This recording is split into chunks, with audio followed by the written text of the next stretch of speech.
इधर देश में कोरोना वायरस के मामले कम हो रहे हैं। उधर आईसीएमआर की एक रिपोर्ट ने चिंता बढ़ा दी है।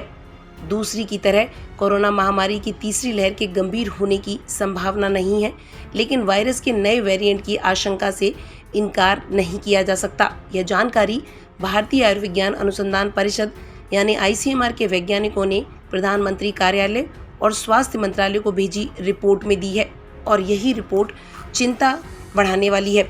आईसीएमआर के महानिदेशक डॉक्टर बलराम भार्गव और संक्रामक रोग विभागाध्यक्ष डॉक्टर समीरन पांडा की निगरानी में इस रिपोर्ट को तैयार किया गया।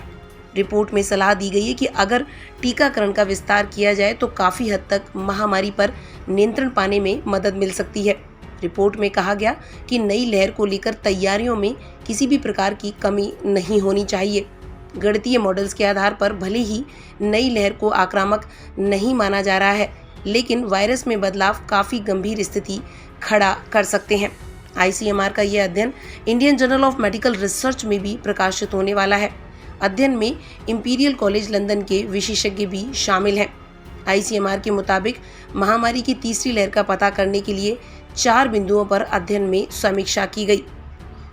अध्ययन का हवाला देते हुए वैज्ञानिकों ने कहा कि संक्रमण की आगामी लहर पहले की तरह भीषण और आक्रामक नहीं हो सकती, लेकिन ये नए वेरिएंट के आने से चुनौती जरूर बढ़ा सकती है। ऐसे में अगर कोविड-19 अनदेखी हुई तो स्थिति बिगड़ने में ज़्यादा वक्त नहीं लगेगा। इतना ही नहीं, रिपोर्ट में यह बात भी कही गई है कि राजनीतिक अभियानों को लेकर भी भीड़ किसी भी सूरत में महामारी के लिए उचित नहीं है। कोरोना की तीसरी लहर के मद्देनजर केंद्र सरकार ने हाल ही में एक बड़ा फैसला ये लिया कि रैपिड एंटीजन टेस्टिंग किट के निर्यात पर रोक लगा दी है। Directorate general of foreign trade ने एक्सपोर्ट पॉलिसी में इस बदलाव की जानकारी दी। डीजीएफटी के मुताबिक कोरोना की जांच के लिए लैब में काम आने वाले केमिकल भी पाबंदी के दायरे में होंगे। देश में वायरस की जांच के लिए शुरुआती दौर से ही आरटी-पीसीआर और आरएटी का बड़े स्तर पर इस्तेमाल किया जा रहा है। आरटी-पीसीआर को वायरस की सटीक जानकारी बताने के लिए बेहतर माना जाता है।